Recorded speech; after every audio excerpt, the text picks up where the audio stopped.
Hi, நான் உங்கள் ஞானம்பட்டி. நம்ம டிவி பார்த்துட்டு இருக்கும்போது ஒரு சின்ன ஸ்நாக்ஸு போட்டு விட்றேன் பாருங்கள். பாருங்கள், இன்னைக்கு காலையிலே கொஞ்சம் அரிசி நனைய வச்சுருக்கேன். இதாக இருக்குது.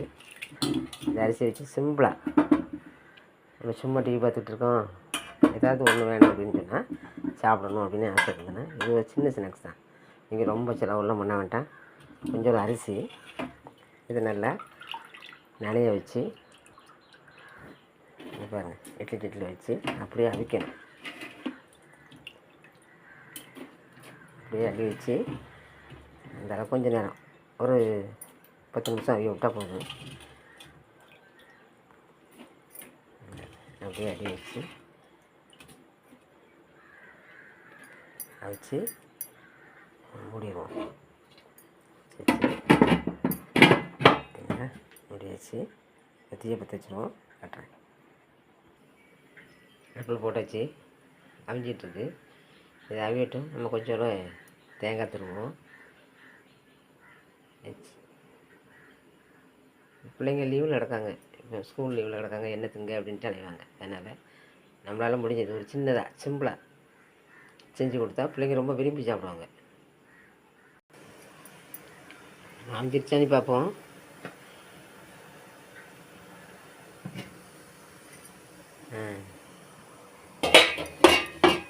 பார்த்தீங்களா, அவிஞ்சிட்டு நம்ம அதை எடுத்து கொஞ்சம் ஆற வச்சிடுவோம். அதை எடுத்து ஒரு தட்டில் தட்டி கொஞ்சம் ஆறட்டும். ஏன்னா மிக்சியில் போடணும், மிக்சியில் போட்டு அரைக்கணும். எடுத்தாச்சு.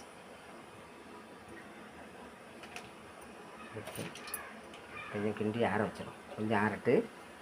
ஆறினோன்னே ஆறிட்டு இதை அப்படியே அள்ளி மிக்சி சாரில் போடணும். சாரில் போட்டு ஒரு அடி அடித்தா போதும். அதாவது ஒரு அடி அடிச்சிட்டு அவ்வளோதான். செல்லை கையில் வச்சுக்கிட்டு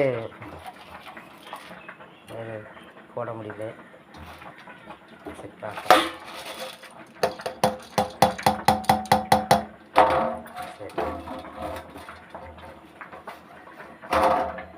போட்டாச்சு. இப்போ நம்ம உடனே சாப்பிட்ற மாதிரி இருந்தால் இதுக்குள்ளே தேங்காய் போட்டுக்கலாம். நேரத்தில் தேங்காய் பூ போட்டுட்டு அதையும் அதே மாதிரி ஒரு சுற்றிட்டா போதும். தேங்காய் பூ, சீனி நமக்கு தேவைக்கு தகுந்தால சீனியும் போட்டுக்கலாம்.